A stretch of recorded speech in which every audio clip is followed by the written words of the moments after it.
Next on Investigative Report.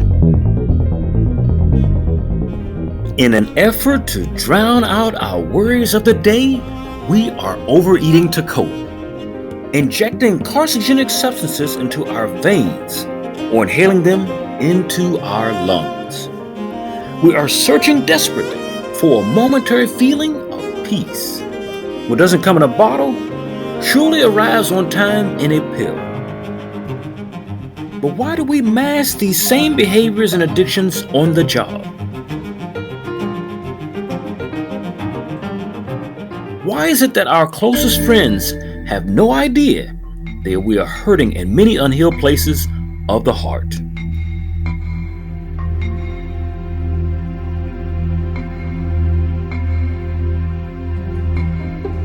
And now, escapism. Why pretension leads to hypertension.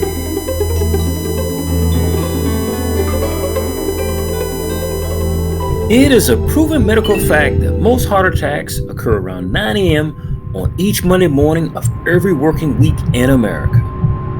This holds true whether you are a male or a female jockey. Heart attacks are no respecter of persons or professions, and hypertension is the greatest equalizer of them all. You have an equal chance of having a myocardial infarction if you are an obese person who never exercises, just as you would a healthy man who works out every day. While even the roadways of our daily commute are no exemption from those who get heart attacks. Did you know that about 8% of all heart attacks that occur in America are on the open roadways? That's right, 8% of all heart attacks in America occur on the commute to or from some place we deem important. Preparation is keen at these moments, whether you are a victim of a heart attack or the person who shows up to provide aid to that victim. Now, would you know what to do? And could you recognize the signs and symptoms of a heart attack if you were having one yourself? Here are just a few recommendations from the American Heart Association of what you can expect as well as how you should respond. Symptom number 1, chest pains. A feeling of tightness on the left side of your chest, of pressure, a squeezing, and of a sense of fullness. Symptom number 2, a very sharp pain in your left arm, your back, neck, jaw, or stomach pain, and lightheadedness. And finally, symptom number 4, breaking out in cold sweats. Now, if you feel these symptoms, it is suggested that you get to the emergency room as quickly as possible. But if you are driving and you feel you can't make it any further, then pull over to the emergency lane to avoid further injuring yourself or anybody else driving on the highway. Place your headlights and emergency flashers in the on position. Now, while you are still conscious, lay on the horn and sharp brakes with your right hand to elicit help from others that are driving by. Now, if you came upon a person going through a heart attack, would you know what to do? Here are just a few first aid suggestions for heart attack victims until first responders are able to arrive on the scene. If you happen upon a heart attack victim, have the person sit down, rest, and try to keep calm. Do not have them lie down, as there is more discomfort in laying down during a heart attack than there is in sitting up with this person. Now, leaning forward slightly at the waist helps to slightly ease pain. This is important to remember. Loosen any of their tight clothing they may be wearing in order to keep them in a very comfortable state. You don't want to arouse them. Ask them if they take any heart medications, such as nitroglycerin, which is important in these emergency situations. Now, if they don't have nitroglycerin, ask them if they have aspirin and help them take it. Now, at this point, you might be wondering why we associate a chemical, such as nitroglycerin, which is used in explosives, as a remedy for pain and circulation during a heart attack. The simple answer is because it works. Now, sure, this chemical has caused death and destruction in some cases, but it helps to save and extend lives in others. So how does nitroglycerin do for you during a heart attack? Well, nitroglycerin improves blood flow to the heart. Nitroglycerin opens up or dilates the arteries in the heart, which improves symptoms and reduces how hard the heart has to work in this particular situation. Nitroglycerin comes in quick-acting small pill form as well as long-acting prescriptions. Now, so if you come to the aid of a heart attack victim, remember, ask them if they have this medicine and help them take it. Will nitroglycerin stop a heart attack? It may not stop the heart attack, but it could lessen the damage to the heart by thinning the blood and breaking up clots. Now, some heart patients are on blood thinners to prevent them from getting blood clots, which might spell certain death if they were left untreated. If the person is not on blood thinners or has a prescription for nitroglycerin, they may be carrying regular or children's aspirin. These two over-the-counter medicines are safe to use to avoid heart attacks on a daily basis. So, we found out about nitroglycerin, but how does aspirin help during a heart attack? During a heart attack, plaque may be more likely to cause a heart attack or stroke if it's inflamed. Aspirin blocks an enzyme called cyclooxygenase. Makes your body less likely to produce chemicals that can help cause inflammation. And it also helps prevent blood clots. Ask the victim where their medicine is and help them take it. Remember, just a simple aspirin chewed up without water during a heart attack reduces blood clots forming in an already narrowed artery, which blocks the flow of oxygen-rich blood to the heart, or, in the case, to the brain for stroke. In effect, aspirin serves the purpose of blood thinners. So depending on the condition you find a heart attack victim in, your response in a deliberate fashion may save their lives. Again, let's go over the steps one more time. First, call 911 or your local emergency number. Have them chew and swallow an aspirin or while waiting for the emergency to come for help. If they have a prescription for medication, help them take that nitroglycerin, if prescribed. If by chance they lose consciousness, begin CPR or cardiopulmonary resuscitation only if you have been trained. Above all else, it is important not to cause them more harm than the condition we found them in. If you need further assistance, the 911 operator can give you instructions over the phone. You're watching MNN, the Men's Channel. A while ago, I told you that most people die of heart attacks around 9 a.m. Monday mornings, but I don't believe I told you the reason. You see, most people that die from hypertension type disorders do so because they fear the stress based upon performance, or what we so lovingly refer to as our 9-to-5 jobs. Yes, when it comes down to it, people are just simply afraid as hell to go to work at the start of each work week.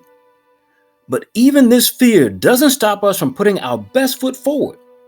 When it comes to our careers, we are usually on top of our game. But when it comes to our personal life, we are nowhere close to the playing field. In fact, the most we can do when it comes to our personal time off is phone in sick or farm out our work to somebody else. As the military says, we are AWOL or absent without leave when it comes to doing something that really excites us. Now, it would seem that job anxiety more than any other stressor is the biggest killer in America today. Statistically, more people die from full employment than they do from unemployment. Statistically, one person dies every 36 seconds in the United States from cardiovascular disease. Cardiovascular disease, or what is commonly referred to as heart disease, is little more than a heart condition that includes diseased vessels, structural problems, and blood clots.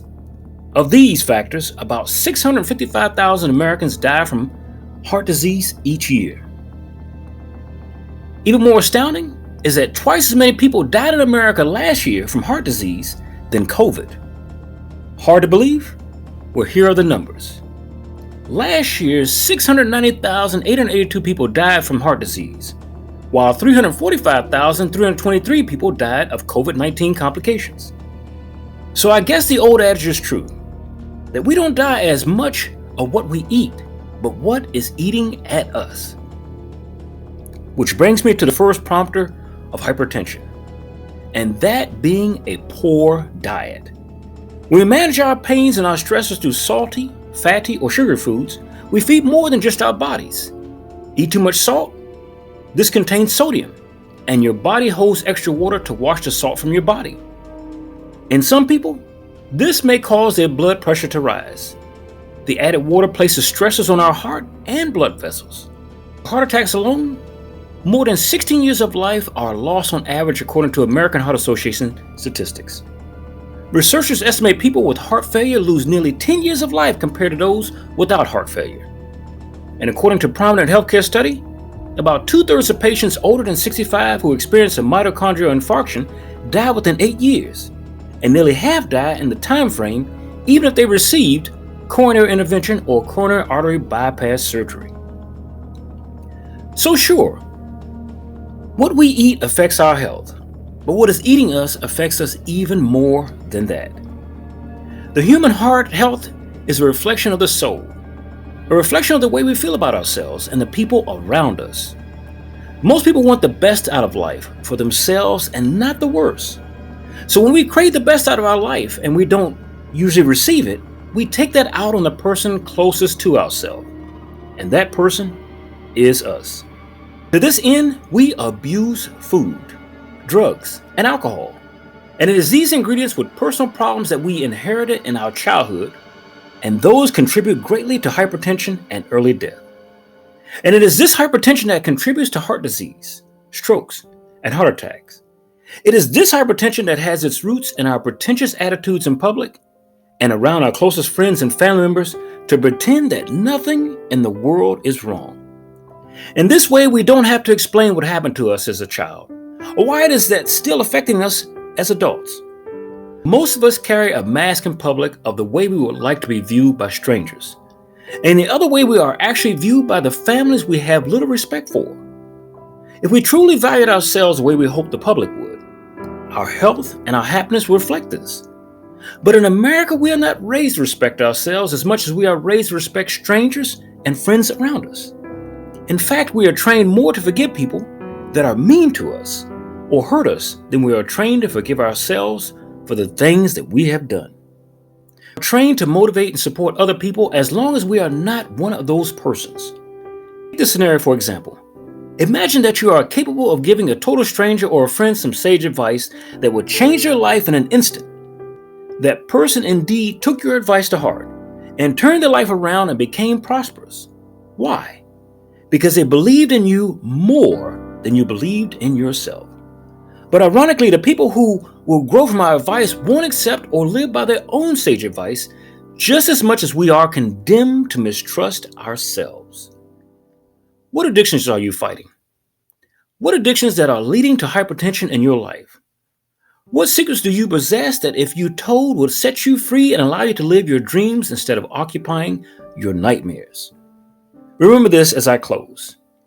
If you don't live your life, when you die, there will honestly be 10,000 people who would stand in line for hours to take your job, but none of those people would take your personal life because it is too filled with pain.